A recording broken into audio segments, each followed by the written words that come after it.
Brian não. David, você trouxe o que anotar? Bíblia, caderno? Beleza, pode trazer, pode pegar a Bíblia aí, tá? Todos peguem a Bíblia, peguem o caderno. Sempre a gente vai estar anotando algumas coisas, beleza, David? Então sempre, nas próximas catequeses, não deixe de trazer, tá bom? O caderno também para você anotar.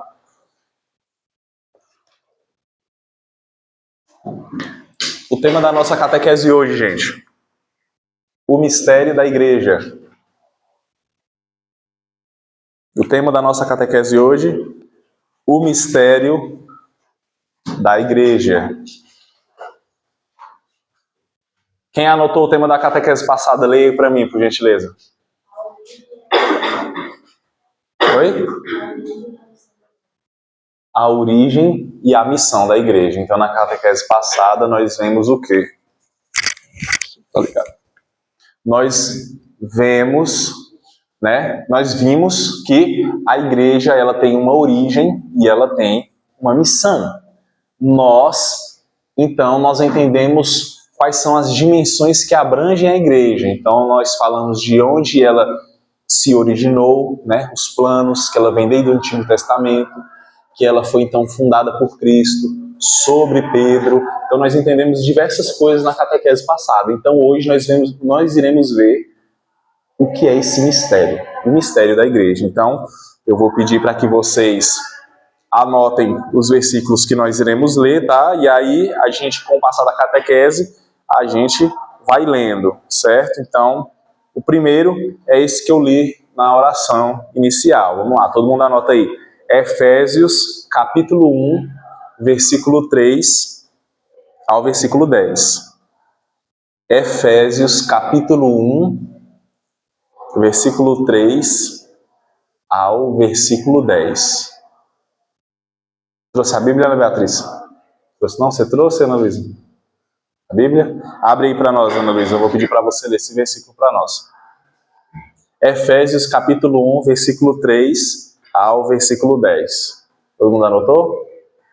Só falta a Ana Luísa abrir. Abre aí para nós, Ana Luísa. Você não quer ler, não?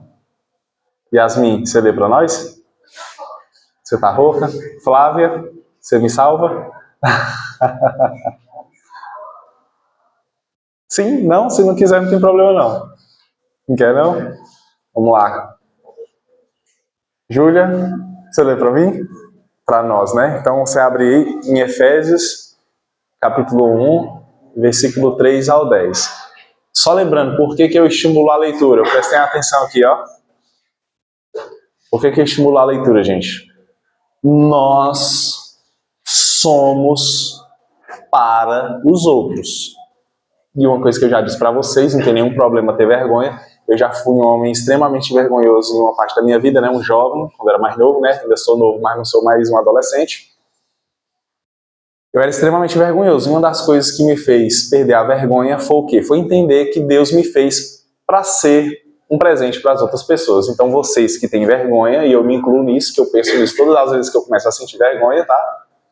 Que eu sou um presente de Deus para as outras pessoas. Então, quando a gente vai ler, por exemplo, eu vou ler para vocês, né? Já fiz a leitura inicial. Você já achou aí, Júlia? Quando a gente vai ler a leitura para os outros, se a gente ficar pensando, nossa, o que vão pensar de mim? Eu vou ler, vão rir de mim. Isso aí vai aumentar a nossa vergonha. Então, o que é uma dica para quem tem vergonha?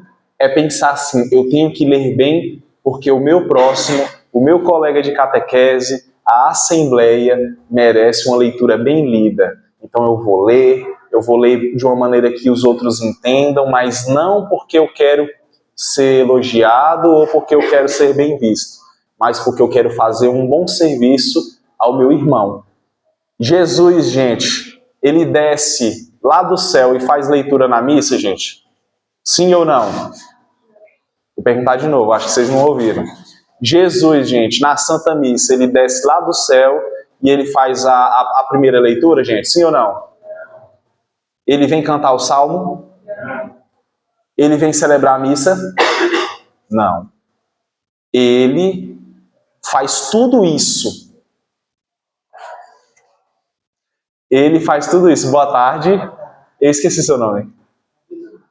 Victor, pode ficar à vontade, pode sentar. Jesus, ele faz tudo isso, mas através de nós. Então nós somos instrumentos. Jesus, nesse exato momento, desceu no céu e está dando catequese para vocês, gente? Não. Ele está usando este homem pecador, cheio de defeitos, que sou eu. E é assim que ele vai fazer. Então, tanto que eu tenho até que reiterar um erro da catequese passada, tá? Que eu trouxe uma informação errada para vocês, ó, para vocês verem. Então, já mostro para vocês que nós não temos que buscar a perfeição. Nós temos que buscar o esforço particular, entregando esse esforço a Deus, e Deus, então, ele completa. No domingo passado, eu falei sobre a grande batalha que aconteceu lá na Europa, da Liga Cristã contra os muçulmanos. E eu falei que essa batalha se deu no dia 8 de outubro. Vocês lembram que eu falei isso? É no dia 7 de outubro, gente. É no dia 7. Eu falei o dia errado. Dia 7 de outubro é dia de Nossa Senhora do Rosário. Eu falei que era dia 8, tá bom? Então, aí fazendo a correção da informação, é dia 8, é dia 7 de outubro, o dia de Nossa Senhora do Rosário e o dia que aconteceu essa batalha. Tá certo? Então, Júlia, pode ficar de pé. Vamos todo mundo prestar atenção, sem conversa. Caiu. Júlia, então pode ler para nós bem alto e bem devagar, por favor. Hino de louvor à previdência de Deus. Bendito seja Deus, Pai de nosso Senhor Jesus Cristo, que do alto do céu nos abençoou com toda a bênção espiritual de Cristo. Nos escolheu nele antes da criação do mundo, para sermos santos e irrepreensíveis diante de seus olhos. O seu amor nos predestinou para sermos adotados como filhos seus por Jesus Cristo, segundo o beneplácito de sua livre vontade, para fazer resplandecer a sua maravilhosa graça, que nos foi concedida por ele no bem amado. Nesse Filho, pelo seu sangue, temos a redenção, a remissão dos pecados, segundo as riquezas da sua graça, que derramou profusamente sobre nós, em torrentes de sabedoria e de prudência. Ele nos manifestou o misterioso desígnio de sua vontade, que em sua benevolência formará desde sempre, para realizá-lo na plenitude dos tempos. Desígnio de reunir em Cristo todas as coisas, as que estão nos céus e as que estão na terra. Palavra do Senhor. Graças a Deus. Então vamos lá, vamos começar do começo. O mistério da igreja. E agora vocês vão ter que participar. Vamos lá. Gabriel, o que é mistério? É. Oi?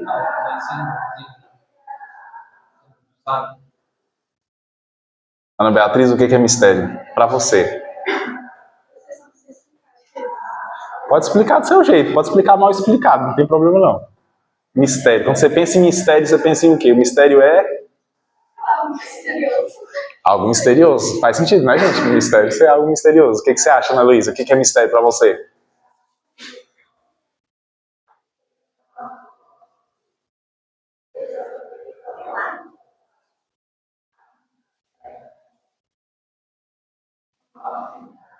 Já vão pensando aí, tá, gente?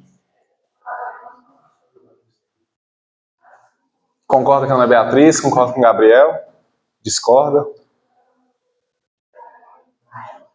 Que é algo misterioso. Yasmin, o que é mistério? Uma coisa que ninguém sabe. Flávia? Que é o quê? Verônica?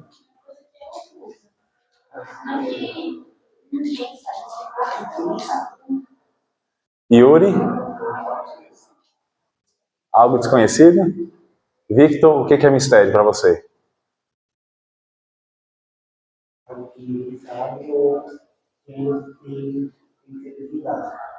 Algo que ninguém sabe que tem que ser desvendado ainda. Mirella, o que é mistério?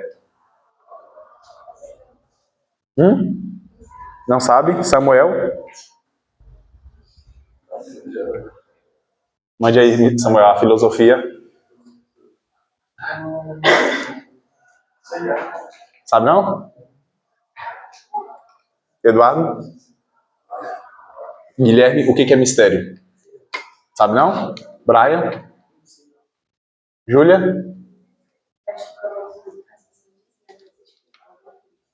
Mas, assim, bastante significado, tipo, mistérios do texto. Pois é. O mistério do texto, ele está oculto ou a gente contempla o mistério? Contempla o mistério. Então, ó, tá ficando mais confuso ainda, né? O que é mistério? Sendo que a gente contempla o mistério, mas o que é mistério? O que você acha, Júlia? Sabe não? E você, Ana? O que você acha, Mariana? Mistério. Pedro? João? Na minha visão, eu acho que é algo que tem solução e muita gente acaba buscando resolver esse mistério. Júlio? É algo que poucas pessoas sabem que é uma coisa mais oculta, que causa suspense e as pessoas querem descobrir. Então, é um mistério. Muito bem, Deide. O que você acha, Mariana?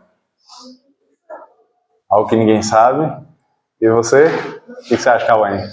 Não sabe? Então, o mistério da igreja é o tema de hoje, né? Mistério vocês já falaram. E agora vamos falar de igreja. Vamos começar pela última, Cauã. Igreja. O que é igreja para você? Quando você pensa em igreja, gente, e é importante, deixa eu só falar para vocês, é importante vocês falarem aquilo que vem à mente de vocês, para mim conseguir, com base no que vocês sabem, conseguir trazer a informação. Então, por exemplo, a gente vai falar, Mateus, igreja, eu penso numa construção. Ah, não, igreja, eu já penso em algo mais espiritual. Então é importante que vocês falem, tá? Verbalizem, porque não é para tentar acertar. Cauane valendo 2 pontos, o que é a igreja? Não é isso não, entendeu? É justamente para vocês poderem falar, poderem errar, poderem acertar também, mas vocês colaborarem para que a imaginação de vocês comecem a se construir em cima da verdade. Então não precisa ficar com aquela tensão. Ai meu Deus, eu vou errar, o Mateus vai brigar comigo. Não, gente, eu vou brigar com vocês se lá do lado de fora, depois de vocês terem catequese, alguém perguntar e vocês não souber. É melhor falar que não sabe. Porque aí vocês vão tentar, não, ó, tive catequese, agora eu vou falar. Aí vai lá e fala uma besteira. Não pode. Então, quando a gente for falar, a gente tem que saber o que está falando. Então, o lugar de errar é aqui dentro da catequese. Então, não tenha medo de errar, não. Tá bom? O local de falar, não é para me desrespeitar também, não. Falar bobagem por falar bobagem, não. Vocês podem falar o que vem à mente de vocês justamente para a gente poder construir esse conhecimento. Então, Cauane, igreja. Pensou em igreja, o que você pensa?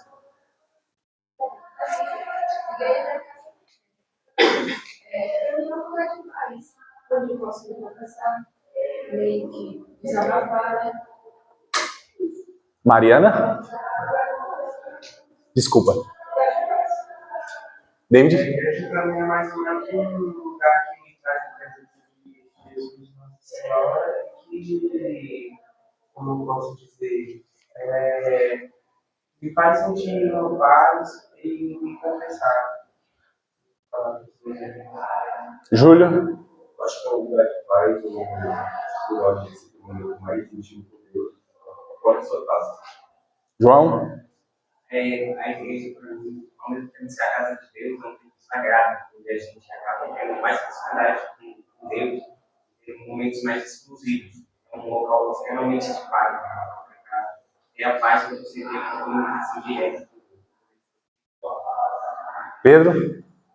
Eu acho que é a pai que deixa a nossa igreja e a igreja em toda, se não seu corpo. Mariana? Ana Taline? Júlia? Júlia? Para mim, é a casa de Deus, e não dá onde todas as esquerdas. Para adorar e competir. Brian? Guilherme?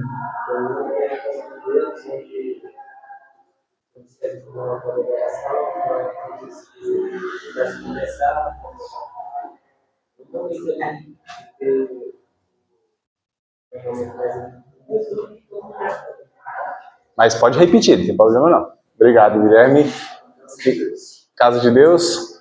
Samuel? Eu tenho uma opinião até, de certa forma, meio controversa, ou até estranha quanto a isso.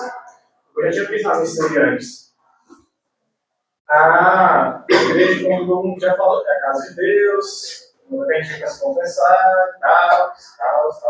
Só que aí a gente pode parar para pensar, tá, se é a casa de Deus, a gente vai conseguir se confessar, então aqueles outros pontos que Pitágoras também, ele é acusado de Deus. Ele é acusado de Deus, quem não sabe, é os católicos. Então também era acusado da igreja, era um templo. Eu ia lá para ficar escutando ele falar uma abobrinha sobre matemática e astronomia. É uma religião. Então isso também se enquadra como igreja? Não se enquadra como igreja. Isso se enquadra como uma filosofia completamente epistemológica e banal. E os outros demais também são. Então, de fato, o que é a igreja católica, ou o que é a igreja, é isso que eles falaram também, mas também a igreja católica, ela é a própria definição de igreja, porque é única. O resto demais é só uma filosofia que fala.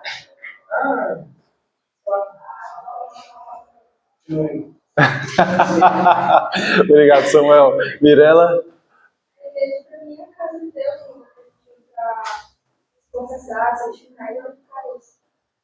Victor? Para mim, pai. Yuri? Casa de Deus? Verônica? A igreja é uma comunidade vida e as pessoas buscam estar na presença de Deus. Porque eu não lembro qual que é o versículo, porque fala que onde dois ou mais estiverem reunidos, lá estarei eu.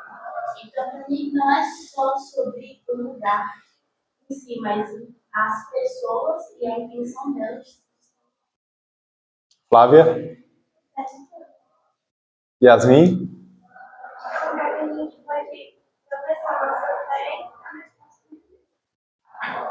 Ana Luísa? Ana Beatriz?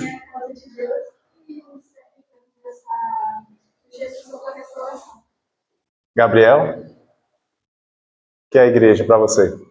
Eu acho que é um ministério formado por todos os cristãos. Um ministério ou um mistério? Ministério. Ministério formado pelos cristãos. Então vamos lá, gente. Vamos falar primeiro de mistério. Então a gente já falou sobre o tema, o que vocês acham sobre o tema de hoje, então eu peço que vocês prestem bastante atenção.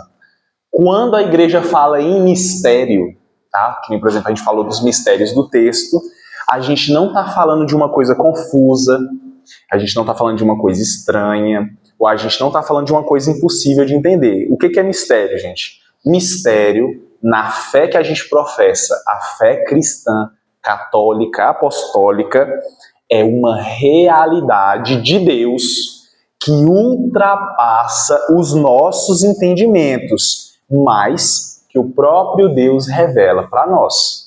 Ou seja, mistério é algo que ultrapassa, que vai além da nossa inteligência. Porém, Deus revela isso para nós, ou seja, são realidades que sem o auxílio de Deus, nós não conseguiríamos compreender. Como, por exemplo, os mistérios do Santo Terço, ou o mistério que nós vamos ver hoje, que é o mistério da igreja. E por que a igreja é um mistério? O mistério da igreja. Prestem atenção aqui. Até para que, se vocês tiverem dúvidas, vocês prestando atenção no que eu estou dizendo, vocês consigam realmente não entender algo, fazer a pergunta e poderem, então, participar. Então, a igreja, ela é um mistério porque ela não pode ser explicada apenas como uma instituição humana. Foi isso que eu falei na catequese passada. A igreja, ela é um mistério, gente, porque ela não é uma empresa.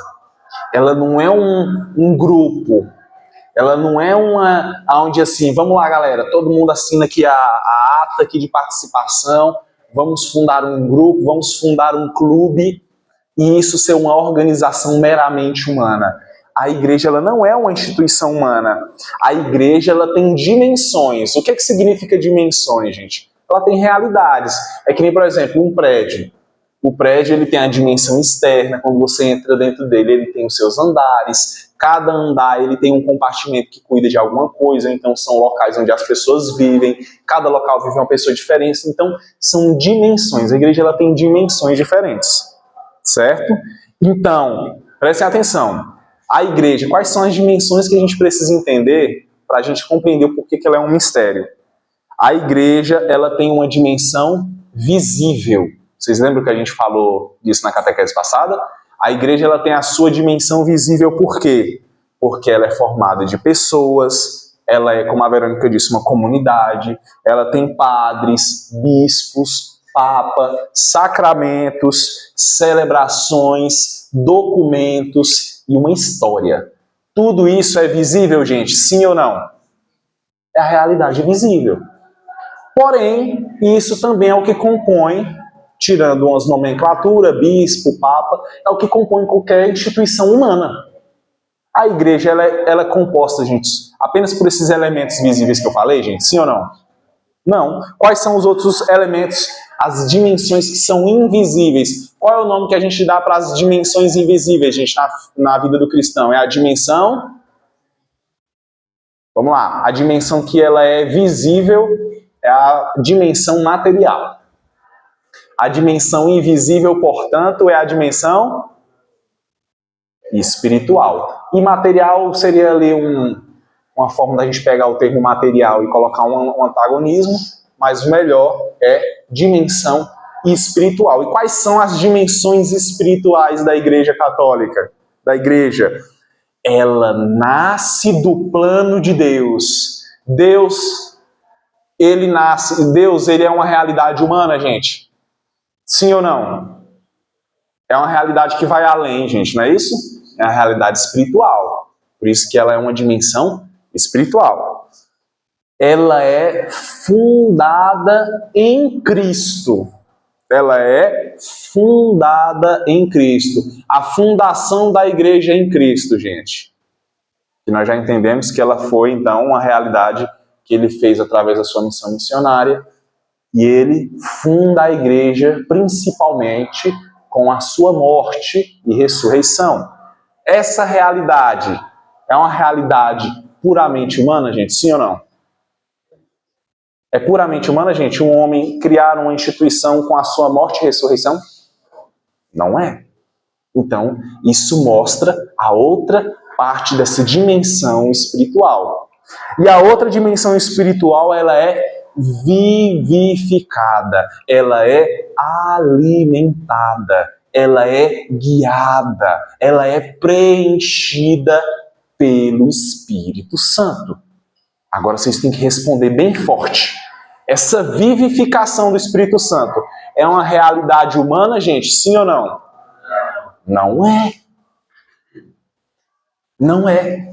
Então vocês compreenderam essas duas dimensões da igreja, gente? Sim ou não? Deu para entender? Alguma dúvida até aqui? Querem fazer alguma pergunta? Dessas duas dimensões? Tá tudo certo? Tudo certo? Tá entendendo? Então a gente precisa entender, gente. A igreja, como a gente viu na catequese passada, ela é humana e ela é divina. Humana por quê? Porque ela é formada por pessoas, e divina porque a sua origem, a sua vida e a sua missão vem de Deus. Então ela é formada por pessoas, mas a sua origem, a sua missão e a sua vida vem de Deus. Então, a gente tem que ter esse cuidado importante. Se eu olho para a igreja apenas como uma organização humana, eu vejo só a parte de fora, a parte visível. É a mesma coisa de você olhar para um ser humano e achar que ele é só composto pelo seu corpo, que ele não tem uma alma, que não tem coisas que vêm da alma, frutos da alma. Mas, se a gente olha com fé, a gente percebe que na igreja existe uma ação que ela é de Deus, tá? Então, a gente vai para um ponto, o mistério da igreja. E aí a gente vai para 3 características. A primeira característica que vocês vão anotar aí, gente. A igreja é povo de Deus. Anotem aí e anotem também o versículo que nós vamos ler. A igreja é povo de Deus. Coloquem aí como um tópico. A igreja é povo de Deus.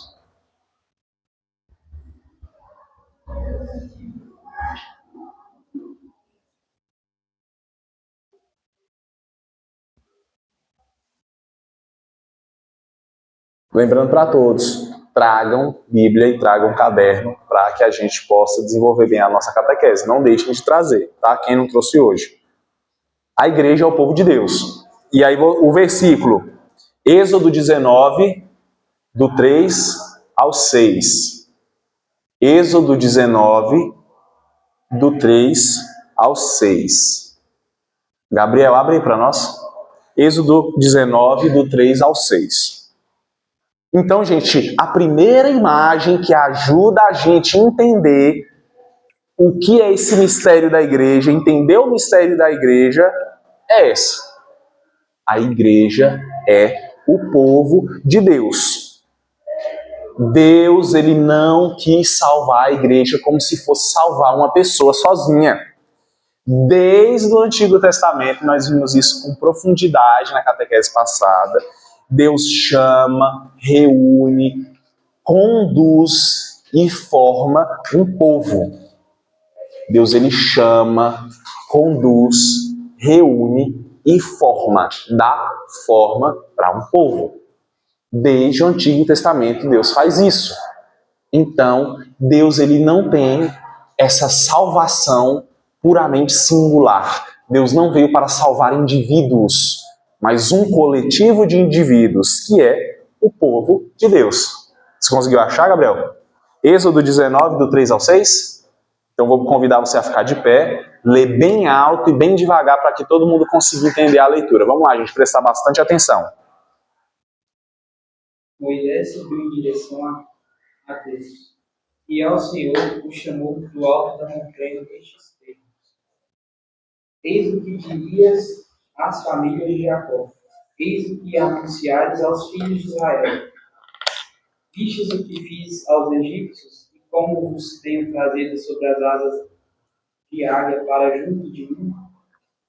Agora, pois, obedecestes à minha voz, aguardastes a minha aliança, sereis o meu povo particular entre todos os povos, toda a terra é minha. Mas vós sereis um reino dos sacerdotes e uma nação consagrada. Tais são as palavras que dirás aos israelitas. Palavra do Senhor. Graças a Deus. Muito obrigado, Gabriel. Então, gente, percebam uma coisa. Não é o povo que inventa Deus. Não é um povo que inventa um Deus. É Deus quem chama. É Deus quem liberta. É Deus quem conduz. E é Deus que forma o seu povo. Então, quem foi que foi chamado por Deus? Quem foi que buscou Deus? Moisés. Lá no alto, o Senhor fala com Moisés.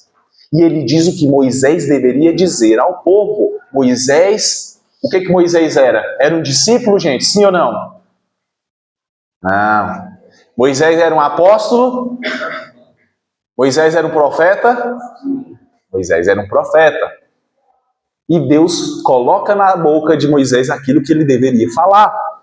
Então, através de Moisés, Deus fez o quê? Libertou o povo de Israel da escravidão.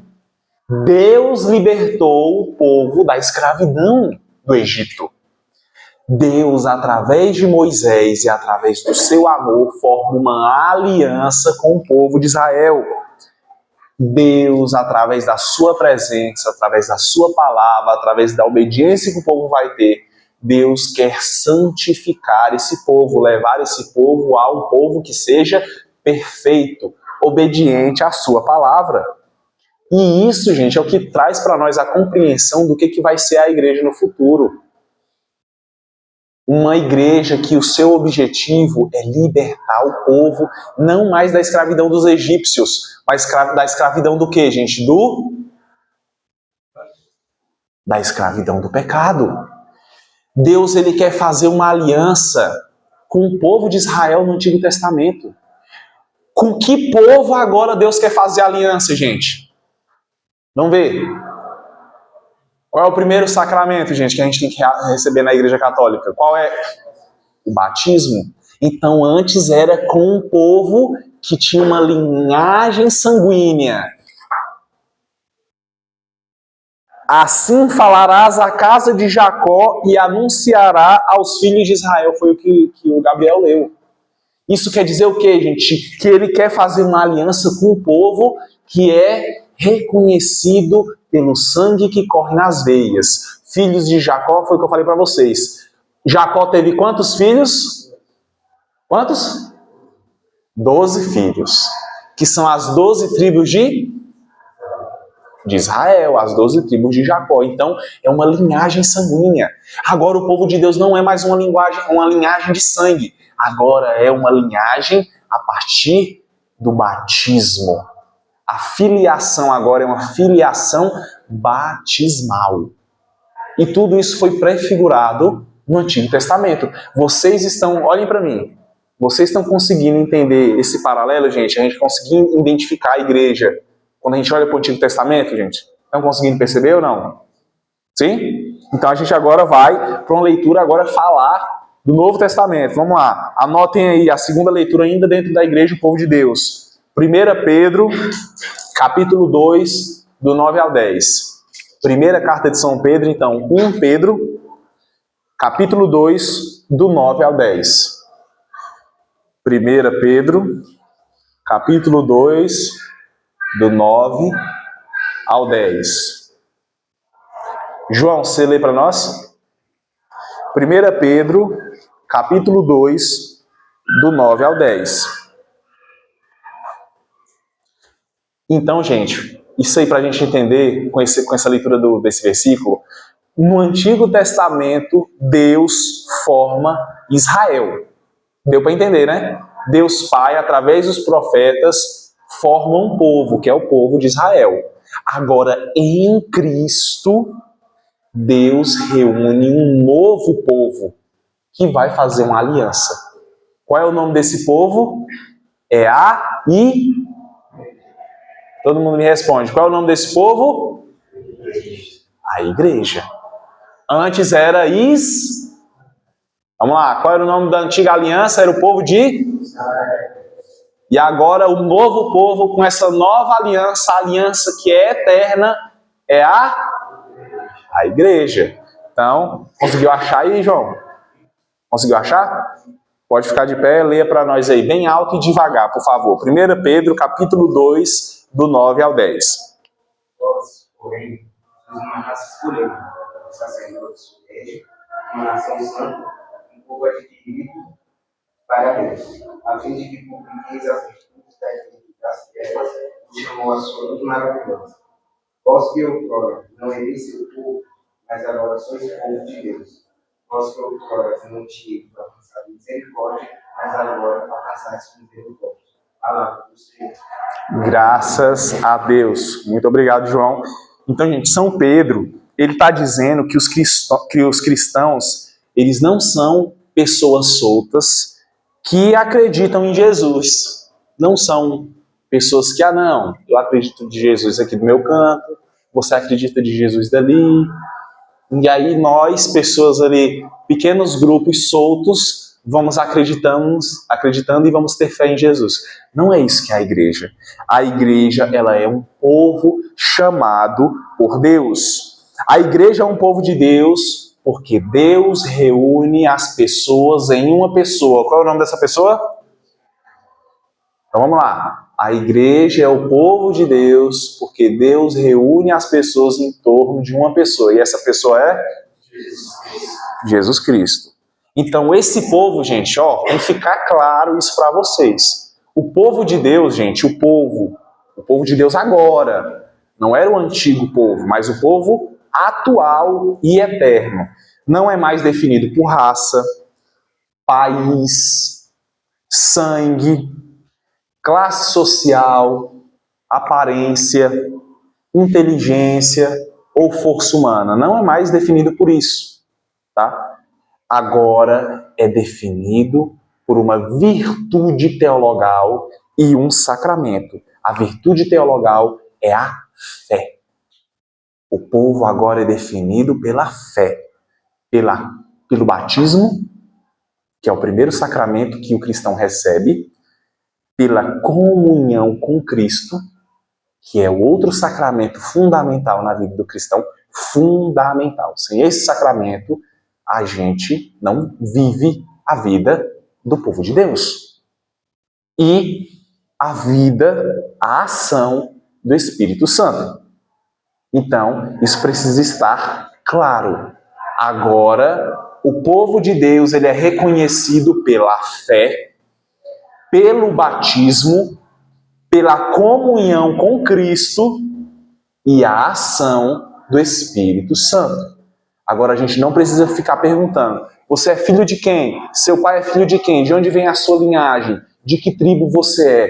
Não. Agora, toda a face da terra, através da fé, através do batismo, do sacramento da Eucaristia e da ação vivificadora do Espírito Santo, somos o povo de Deus. Então, gente, o chinês lá na tribo mais afastada na China, ele pode ser povo de Deus, gente? Sim ou não?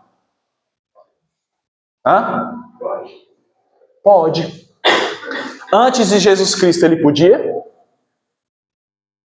Sim ou não? O que vocês acham? Podia, Samuel? Depende de quê? Vamos lá, o chinês. Na época de Jesus já tinha China. Antes de Jesus nascer, já tinha China. O povo podia ser povo de Deus lá na China? Antes de Jesus? Antes de Jesus? É. Não. Não? Alguém, gente, me respondam com certeza. Isso significa que vocês estão prestando atenção. Antes de Jesus, alguém fora do povo de Israel podia ser o povo de Deus, gente? Sim ou não? Não. Agora, depois de Jesus, existe alguém que está excluído da possibilidade de fazer parte do povo de Deus? Depois de Jesus, alguém está excluído da possibilidade de fazer parte do povo de Deus, gente? Sim ou não? Não. Todos podem. Aí o limite é o quê, gente? A ação da dimensão visível da igreja. São os missionários. É onde o evangelho pode ser proclamado ou não. É onde, por exemplo, qual é o santo padroeiro da nossa paróquia? Qual é, Davi? Você veio de onde? São Maximiliano. São Maximiliano, você sabe onde foi que ele nasceu, Davi? É David ou Davi? David. Você sabe onde foi que ele nasceu, David? Ele nasceu na Polônia. Você sabe onde é que ele foi pregar, David? No Japão. Ele foi pregar no Japão. Por que São Maximiliano foi pregar no Japão? Porque Deus quer que todos sejam salvos. E a gente só é salvo pela fé. A gente só é salvo pelo batismo. E a gente só é salvo pela comunhão. E a gente só é salvo pela ação do Espírito Santo. Isso aqui, ó, sem igreja, tem como? Não tem. São Maximiliano era padre. Então, ele, como padre, podia levar a fé, ou seja, eu estou transmitindo a fé para vocês. Isso aqui se chama pregação, catequese. Então, São Maximiliano podia pregar para os japoneses, ele podia batizar os japoneses, e eu posso batizar só em caso de extrema urgência. Então, eu estou vendo alguém na minha frente, a pessoa ela vai morrer, ela me pede ali na hora, eu não sou batizado, eu vou morrer sem batismo, eu como católico cristão batizado, posso batizar nessa situação extrema. E se você não sabia, em uma situação de extrema necessidade, assim, a pessoa ela vai morrer na sua frente. Deus dá a graça para ela pedir o batismo. Eu não tenho batismo, eu vou morrer sem batizar. Você tem que ter água, tá? Você pode usar, vamos supor, eu estou andando na rua, vejo alguém, sofre um acidente, o carro bate, vai um pedaço da pessoa para um lado, o outro pedaço para o outro. A pessoa ali tem 10 segundos, tem 3 minutos de vida ali, ó. E ela fala, eu não sou batizado, eu vou morrer sem o batismo. É meu dever como cristão pegar a água da minha garrafinha, tá babada, tomei já. Eu vou pegar, isso é sério, gente, não tô brincando não. Você pega essa água, pede a Deus a unção e usa a água. Tem que ser água, não pode ser suco, não pode ser Sprite, não pode ser nada que pareça com água. Tem que ser água e você pode e deve batizar aquela pessoa. E usar a fórmula. E você crê em Jesus Cristo? Crê. Então eu te batizo em nome do Pai, do Filho e do Espírito Santo. Tem que botar água na pessoa. E a pessoa ela morre batizada. Mas em situações normais, só quem batiza é o sacerdote. Então, você está vivo, não está com um pedaço para lá, outro para cá, está saudável, não vai morrer daqui a 3 minutos. Então, a gente procura a catequese para poder se batizar dentro da catequese. Então, São Maximiliano foi lá para batizar, e ele, como padre, podia dar uma coisa que eu não posso dar, que é o quê? A comunhão. Não sou sacerdote, não posso consagrar o pão e o vinho. E ele também, através da confissão, pode ter essa ação do Espírito Santo na remissão dos pecados, na comunhão e etc. Então, quem não sabia, agora saiba. São Maximiliano saiu da Polônia e foi para o Japão, gente. O que o Japão tem a ver com a Polônia? Nada. Tem nada a ver, não é o mesmo idioma, não é o mesmo povo, nem perto é. Então vocês imaginam. E ele foi lá, por que ele foi lá, gente? Por amor a Jesus Cristo. Porque Jesus quer salvar os japoneses. Mas é que nem eu te falei, gente. Jesus todo domingo vinha aqui dar catequese para vocês em pessoa, não é isso? Não. Precisa de mim, Mateus. Eu que não sou perfeito, que sou pecador, que sou cheio de defeito, que às vezes eu falho, mas ele está usando esse instrumento miserável para transmitir a palavra para vocês. Assim como na vida de vocês, vocês com todos os defeitos que vocês têm, Deus quer usar vocês como instrumento. Tá? Então, a gente precisa entender uma coisa, gente. A igreja não é apenas um povo, ela é o povo de Deus. O centro não está em nós. O centro está em Deus, porque é Ele que chama e é Ele que reúne, tá? E aí eu pergunto para vocês, eu vivo a igreja como quem assiste de fora ou como alguém que participa ativamente do povo de Deus? Não é para vocês me responder, é para vocês questionarem a si mesmo aí dentro. Vocês estão participando da igreja como um espectador, como alguém que está alheio, não, a igreja está aqui, eu estou bem aqui de fora olhando, ou eu estou participando ativamente deste povo? Fica aí o questionamento para vocês. A igreja é o corpo místico de Cristo. Anotem aí, gente, vamos lá. Pode. A igreja é o corpo místico de Cristo. Essa segunda imagem, gente, a primeira imagem era a igreja como o quê? Como a primeira imagem que eu trouxe para vocês, gente, que a gente conversou aqui. A igreja como um povo de Deus, vamos lá. A igreja como um... Isso. E agora a segunda imagem, uma imagem mais profunda, é o corpo místico de Cristo. A igreja é corpo místico de Cristo.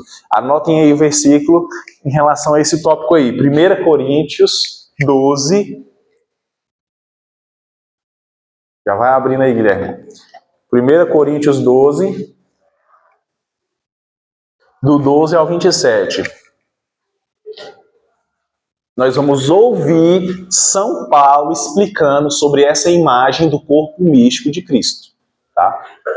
1 Coríntios 12, do 12 ao 27. Você quer ajuda para achar, Guilherme? 1 Coríntios 12, do 12 ao 27.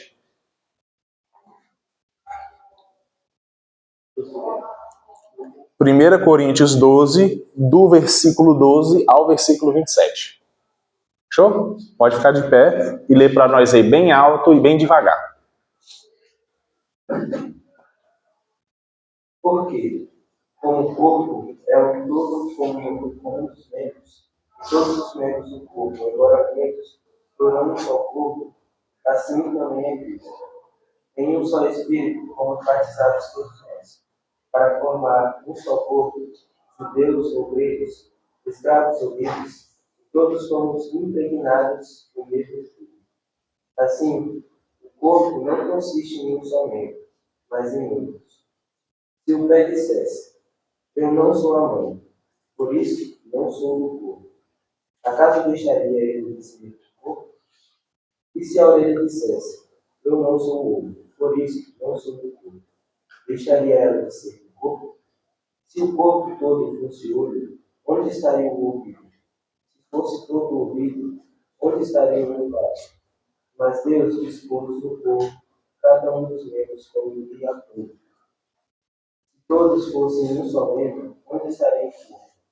Há, pois, muitos membros, mas um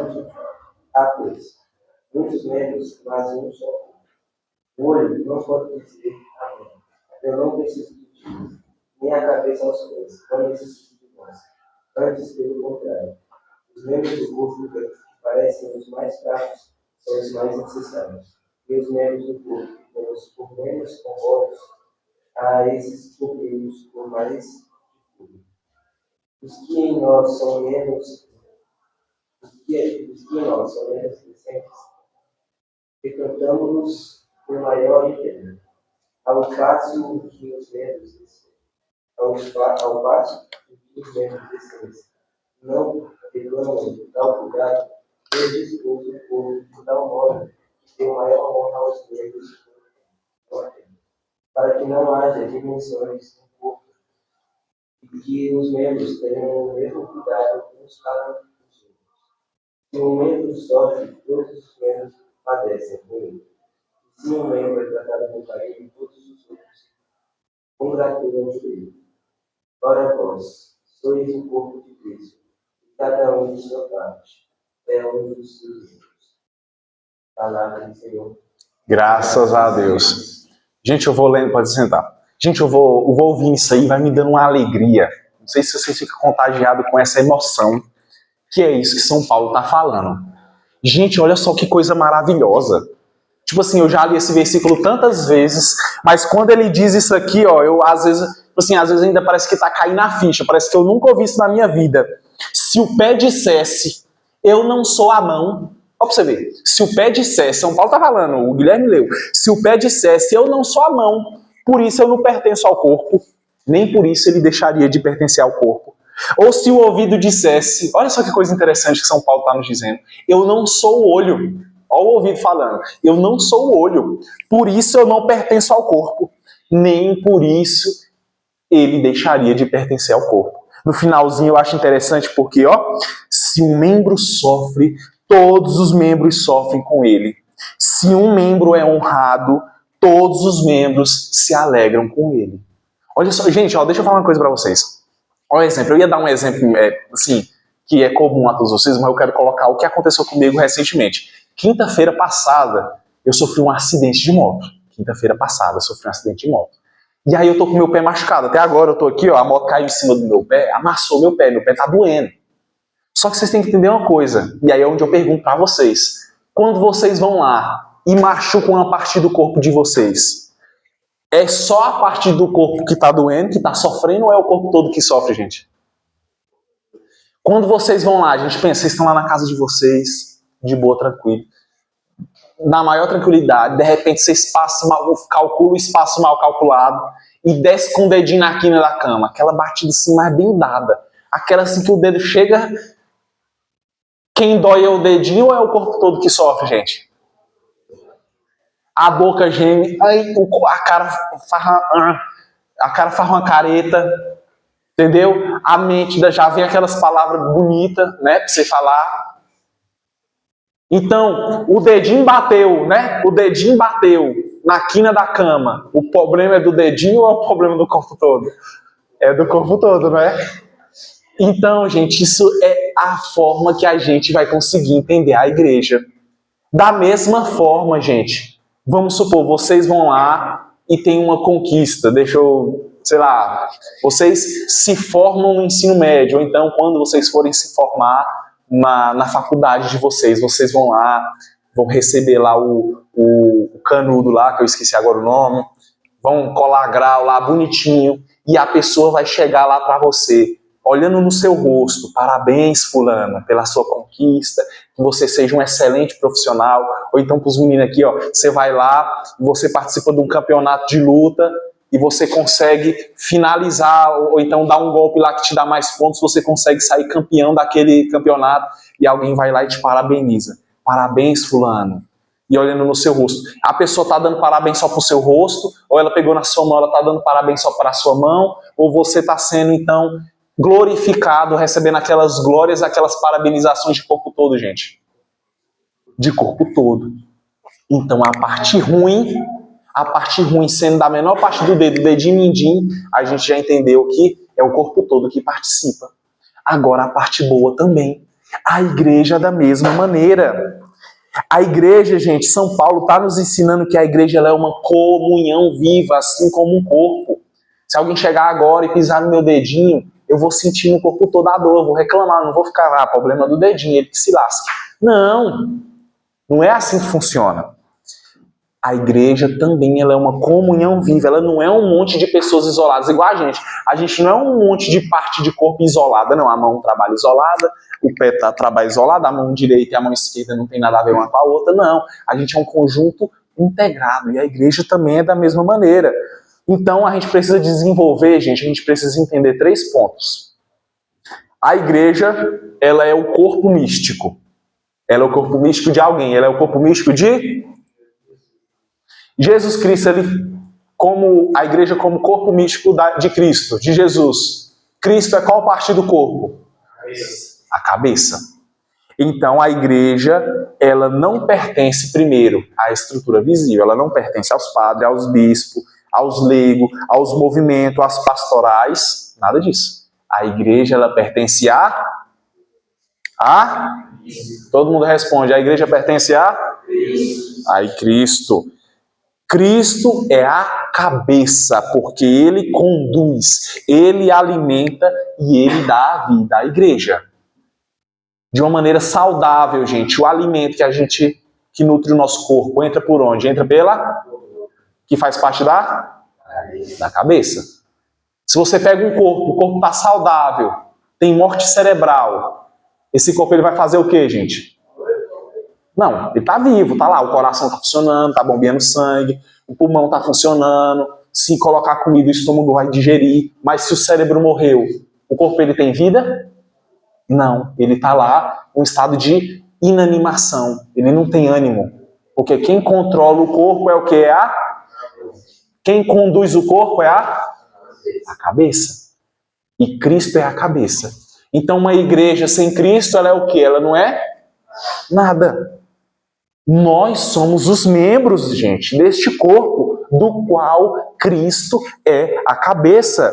Então, gente, ser cristão não é viver sozinho com Deus. A minha mão, ela não pode viver só pensando na cabeça. Não, vou preocupar só com a cabeça. Mas a minha mão, quem lava o meu pé? É as minhas mãos. Quem é que veste o meu cinto? Quem é que calça o sapato? Quem é que penteia os cabelos? O cabelo faz parte da cabeça. Quem é que vai lavar o meu corpo? Quem é que vai, sei lá, afastar um perigo? São as minhas mãos. Então, o cristão ele não pode viver pensando somente em Cristo. Não tem como. Isso não é fazer parte de Cristo, do povo de Cristo, do povo de Deus. Como se os outros não se importassem. Não, eu sou catequista. Eu sou uma classe diferente. Então, vocês, quando forem falar comigo, cuidado, viu? Eu sou catequista. Vocês é catequista? Não é, né? Pois é. Então, quando vocês chegarem no meu nível, aí a gente conversa direitinho. Por enquanto, então, não é assim que funciona. É como o Guilherme leu bem.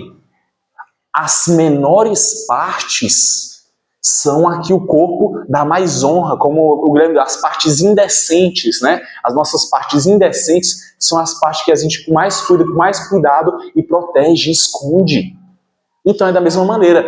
Vocês, sendo a parte mais frágil da igreja, porque vocês na prática, na realidade são, porque são a parte mais nova, são a parte que ainda não está formada, não tem todos os sacramentos, ainda são jovens, então vocês são a parte mais frágil da igreja. Só que a lógica de Deus é essa, a parte mais frágil, a parte que seria dispensável, na verdade é a mais importante. Então vocês saibam disso. Vocês, por serem a parte mais frágil, a parte mais despreparada da igreja, vocês se tornam o tesouro mais valioso da igreja. São vocês. Vocês valem muito mais do que eu, e não tem nem como medir. Porque eu sou um catequista já formado. Vocês são ainda pessoas que estão se formando. Então, se a igreja for ter que dispensar alguém, tem que dispensar eu. Se for descartar alguém, tem que descartar quem já está pronto. Porque vocês que são uma potência a ser formada. E sempre quem está formado é menos do que ainda está para formar. Então vocês em números são maiores e em qualidade são mais importantes. Vocês precisam ter noção disso. Vocês são o futuro. A nossa diferença de idade, gente, não é tão grande. O mais novo de vocês acho que tem 14. Não sei se acho que tem 15, acho. Alguém tem 14 aqui? Ninguém tem 14 mais. Tem 14? Só o David tem 14. 15. Todo mundo aqui, a maioria tem 15, né? 15? 15, quem tem 15, levanta a mão. Pois é, eu tenho... Quantos anos eu tenho? Eu tenho 20... eu tenho 24 anos. Gente, eu esqueço às vezes quantos anos eu tenho. Eu tenho 24 anos. Em novembro eu faço 25 anos. Então, a maior diferença aqui que vai ser de 11 anos, que é a minha diferença pro... Você vai fazer 15 esse ano? Então é 10 anos. A diferença é de 10 anos. Então a gente não tá... Quando tiver com 80, vocês vão estar com 70. Vocês não vão estar muito novo também. Então, vocês são o futuro da igreja. Nós somos, porque aqui eu estou falando para vocês, eu ainda faço parte ainda dessa juventude. Então a parte que é a mais frágil, ela deve ser cuidada com mais cuidado. Então se você tem um corpo, que nem eu, gente, estou com o meu pé aqui doendo. Se eu estou no meu dia a dia, qual é a parte que eu menos quero bater, que eu mais quero proteger, qual é? É a parte que está mais forte ou a parte que está mais frágil? A que está mais frágil. E quem é que se preocupa? É as mãos, é o outro pé, é o quadril, se eu for tirar alguma coisa para não bater no pé. Não tem nada a ver com o pé. Mas está todo mundo trabalhando ao redor do pé que está machucado. Assim é como a igreja tem que funcionar. Mateus, na prática a igreja funciona assim? Não funciona. Por quê? Porque a gente ainda vai ver isso ao longo aqui da catequese. Vou ter que acelerar porque o tempo está passando. Cada membro tem o seu valor. Então alguns aparecem mais, alguns aparecem menos. Enquanto algumas pessoas dentro da igreja cantam, outros ensinam, outros acolhem, outros servem, outros rezam, outros ajudam em silêncio, mas cada membro tem a sua importância. E o fulano canta, eu só faço parte aqui do dízimo, fulano é mais importante do que eu? Não é assim que funciona.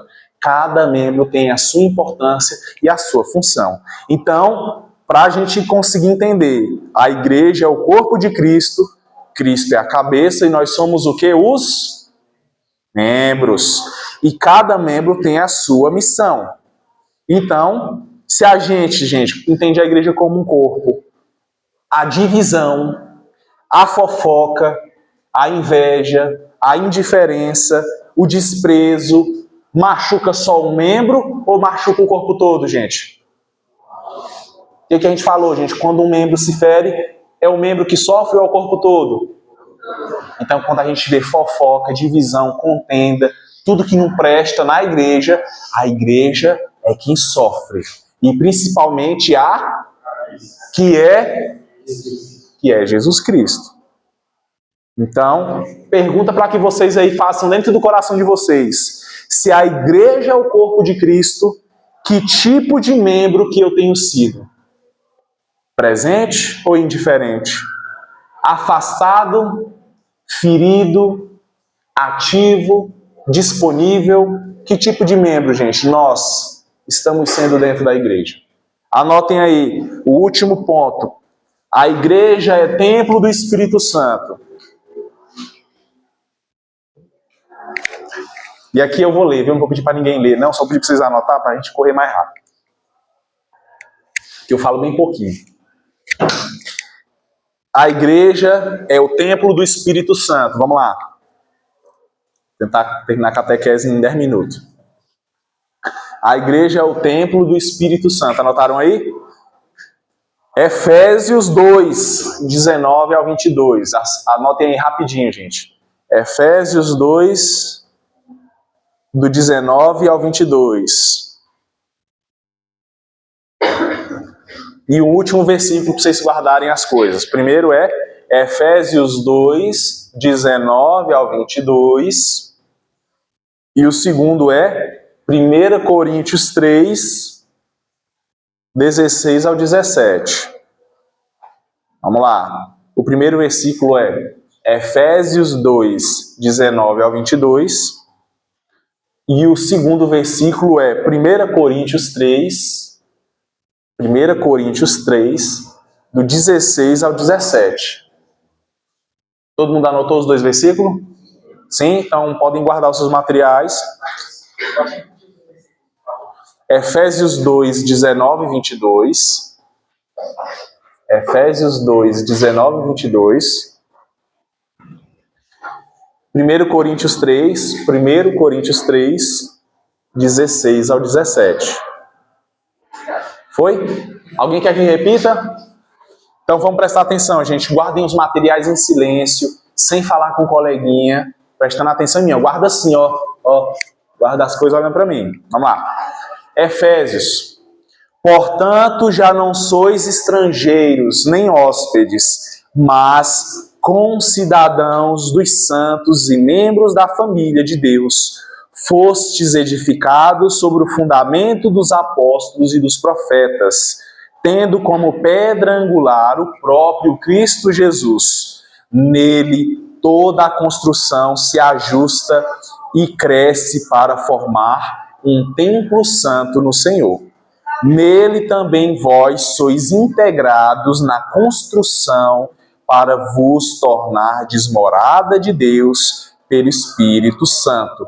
Então, gente, aqui São Paulo compara a igreja como uma construção de um templo espiritual. Então, a igreja ela é uma construção espiritual. Então, aqui a gente precisa entender a pedra fundamental sobre a qual a igreja é construída é Cristo. Sem Cristo, a igreja, este templo, não existe. A gente viu na catequese passada que foi sobre um homem, a fé de um homem.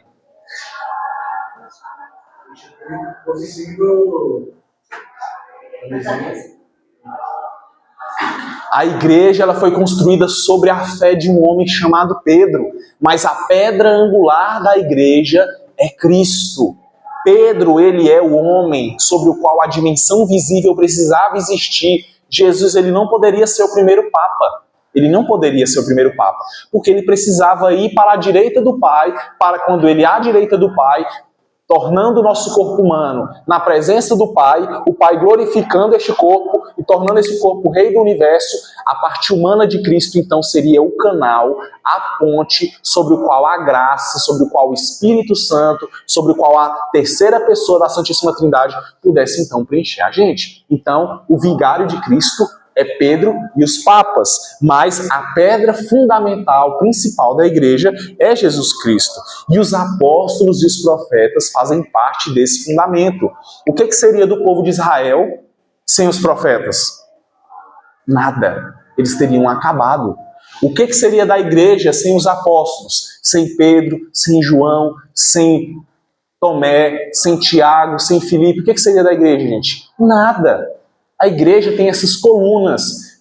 Essa sala aqui, gente, vocês acham que ela só tem tijolo? Ela não tem só tijolo, ela tem que ter as vigas sobre o qual o peso da estrutura fica principalmente. Então ela tem que ter essas colunas que são a base firme e profunda, sobre o qual toda a estrutura, a arquitetura ela é moldada. Então os apóstolos e os profetas são essas bases firmes sobre o qual a estrutura se coloca. Então nós podemos dizer que nós somos tijolos numa igreja que ela é fundamentada e fortificada por essas colunas sobre uma pedra que é Jesus Cristo. E essas colunas são os profetas e os apóstolos. Tá? E o objetivo dessa construção, gente, é que ela seja a morada de Deus pelo Espírito Santo. Então, a igreja ela é o templo do Espírito Santo. Nós, sozinhos, somos o que do corpo místico, gente? Nós sozinhos somos os... Vamos lá, respondam. Nós sozinhos somos os... Mas como um todo nós somos o... Como o corpo. Mas todos nós, sendo membros ou sendo corpo em coletivo, somos um templo. E Deus quer fazer morada dentro de nós. Quem vai morar dentro de nós é Deus Pai, gente? Sim ou não? Quem vai morar dentro de nós é Deus Filho, a segunda pessoa da Santíssima Trindade? Não. Quem vai morar dentro de nós é o Espírito Santo. Porque Deus planeja, Jesus edifica e o Espírito Santo faz a morada. Então, Deus quis.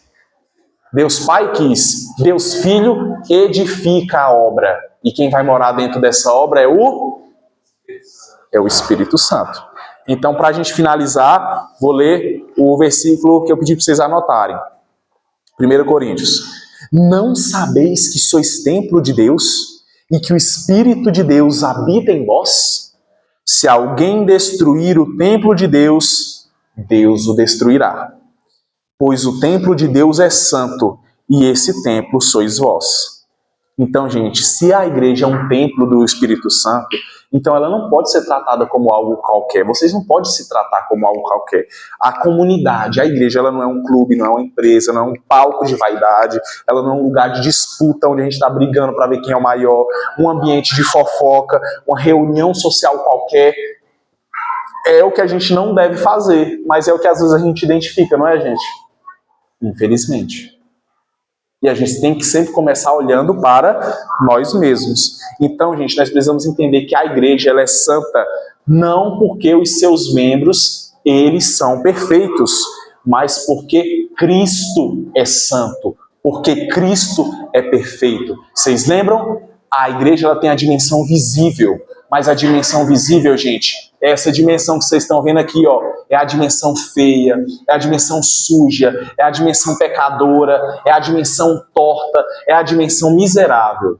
Mas a dimensão espiritual é a dimensão cuja é perfeita e santa, que é Deus. Pai, Filho e Espírito Santo. Por isso que a igreja é santa. A igreja é santa não porque os padres são santos, os bispos são santos, o Papa é santo e os membros são santos. Mas a igreja é santa porque a sua fonte é santa. Cristo é a fonte da vida da igreja. É Ele que envia o Espírito Santo Paráclito, o Espírito que preenche verdadeiramente as estruturas da igreja e as nossas estruturas. Por isso que nós podemos dizer, a igreja é santa.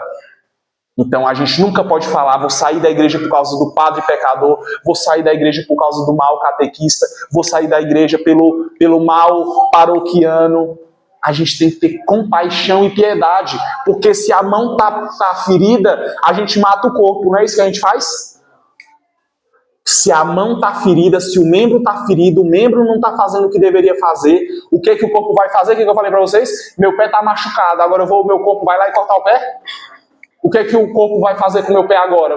A mão vai passar pomada, o resto do corpo vai evitar o combate, não é isso? Então, os membros que são feridos, o que o corpo faz? O corpo protege, o corpo cuida. Para curar, não é isso? E é isso que a gente tem que fazer. Então, não é porque o membro está errado, que o membro está ferido, está fazendo uma coisa que não é para fazer, que a gente vai dar uma eutanásia no corpo. Então, a igreja não presta, porque o membro não presta. Vocês conseguiram entender a diferença? Isso é uma coisa que tem que ficar claro. Porque quanto mais vocês viverem dentro da igreja, mais vocês vão ver escândalos, mais vocês vão ver problemas com membros. Às vezes uma pessoa que você gosta, de repente, vai causar um escândalo. A pessoa que te levou para a igreja. Eu tenho que tomar cuidado para não escandalizar vocês, porque eu tenho que ser o primeiro a viver o evangelho que eu prego para vocês.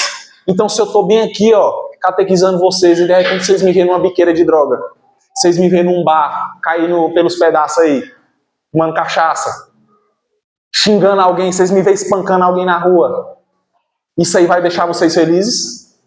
Vai ajudar vocês no evangelho? Não vai. Mas não é porque o membro pode se ferir, porque eu não sou a igreja, eu faço parte dela, que a igreja, ela não presta. Vocês estão entendendo? E eu, infelizmente, vou ter que encerrar por aqui. Então, a igreja é o povo de Deus. A igreja é o corpo místico de Cristo e o templo do Espírito Santo. Nesses 3 pontos aí, gente, vamos lá. Alguma dúvida? Vamos respondendo aí. Dúvida? Não? Sim ou não? Sim? Não? Dúvida? Dúvida? Você aí atrás? Dúvida? Não? Nada de dúvida? Se tiver, gente, traga para a catequese que vem, que não é catequese, nós vamos para outra catequese, porque domingo que vem tem. E antes da adoração tem a reunião. Tá bom? Samuel, faz a boa aí para nós. Podem ficar de pé.